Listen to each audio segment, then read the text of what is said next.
Salut! J'espère que vous allez bien, moi ça va super malgré le confinement qui devient pesant. Aujourd'hui on se retrouve pour une nouvelle vidéo, c'est une sorte de story time. C'est une vidéo qui m'a été beaucoup demandée, environ 4 personnes. Ouh.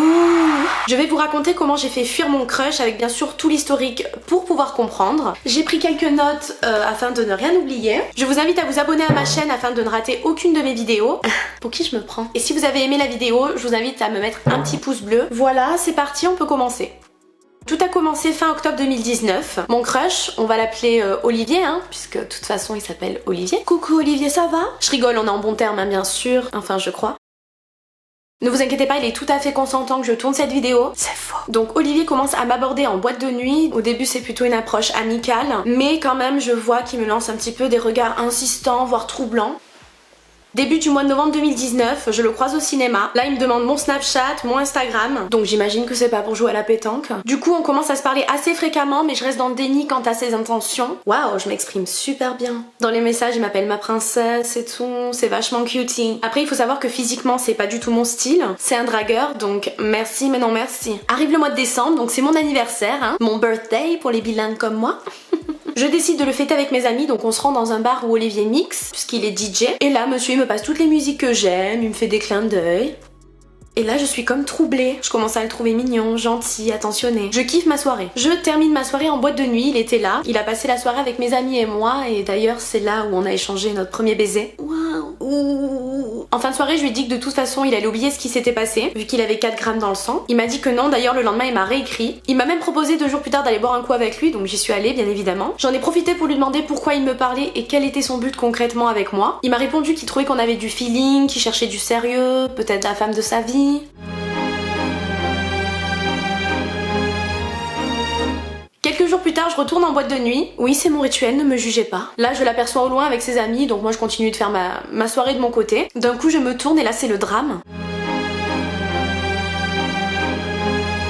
Je le vois embrasser une autre fille, et pas qu'une fois. Du coup, j'essaye de continuer ma soirée, je danse, je suis vachement crispée. Enfin, vraiment, il m'a énervée, quoi. En fin de soirée, il vient me voir tout content, sauf que moi, j'étais crispée, t'as vu. Il me demande qu'est-ce que j'ai, donc j'essaye de rester courtoise, et je lui dis que je ne souhaite pas engager de conversation avec lui pour le moment.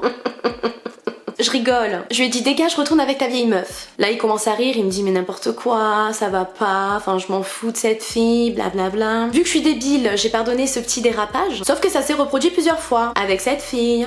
Et une autre. Et une autre. Sacré Olivier. Alors bien entendu je n'ai rien contre ces filles, moi j'en veux à Olivier et personne d'autre. Au mois de janvier 2020, donc il y a 3 mois, monsieur me dit qu'il sent que je suis trop attachée, qu'il ne veut pas me faire de la peine, vu qu'il ne veut pas se mettre en couple. Pardon ? Foutage de gueule. Je suis abasourdie, je n'ai plus les mots. Du coup je prends mon véhicule, je commence à zoner pour me libérer l'esprit. Je mets une petite instru qu'un pote m'avait envoyé et là, inspiration. Je commence à chanter, ma tristesse m'inspire beaucoup. Du coup j'ai écrit une chanson en quelques heures. Je l'ai enregistrée chez mon pote et cette musique a fait le tour de ma ville. Honnêtement je pensais pas que ça allait prendre des proportions pareilles. Au début j'avais un peu de peine pour lui mais en soi j'ai pas été trop méchante dans ma chanson donc no regrets. Aujourd'hui on ne se parle plus mais on continue à se dire bonjour quand on se croise en boîte de nuit. Mais voilà, je suis passée à autre chose. 6 mois après il était temps. Bien entendu cette chanson a détruit toutes mes chances d'un jour pouvoir me mettre en couple avec lui. Mais c'est pas grave, moi je réfléchis jamais à ce que je dois faire, à ce que je dois dire. Je suis un peu une fille instantanée. La morale de l'histoire surtout, ne pas écrire de chansons à votre crush au risque de détruire la flamme qu'il y avait entre vous.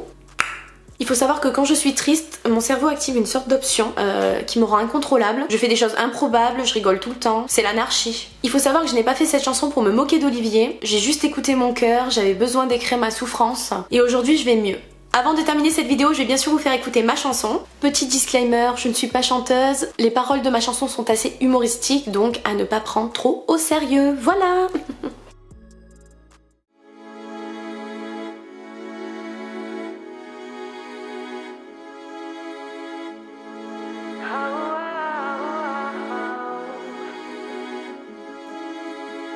Olivier, tu as brisé mon cœur, même si je pense toujours que tu es mon âme sœur. Je ne comprends pas, dis-moi ce que tu fais. Une grille où ça monte à laquelle tu vas te taper. Excuse-moi, je ne voulais pas en arriver là. Mais tous les soirs au final c'est la même histoire.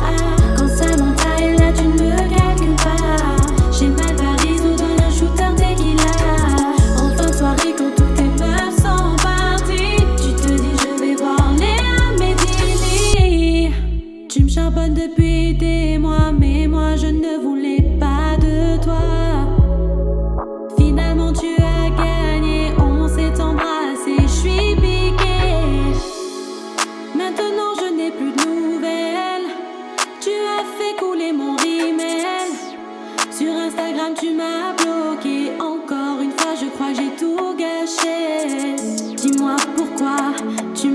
ça?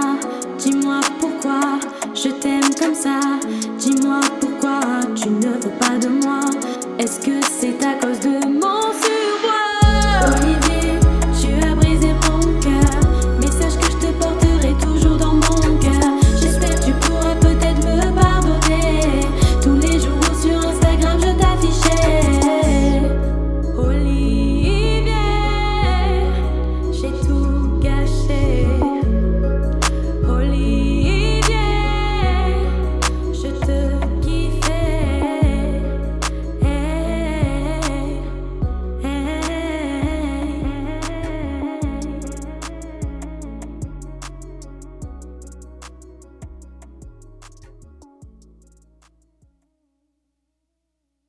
Cette vidéo est maintenant terminée, j'espère qu'elle vous aura plu. N'oubliez pas de vous abonner, de liker la vidéo. Je vous invite également à me suivre sur Instagram et Snapchat que j'afficherai juste ici. Je vous fais des bisous.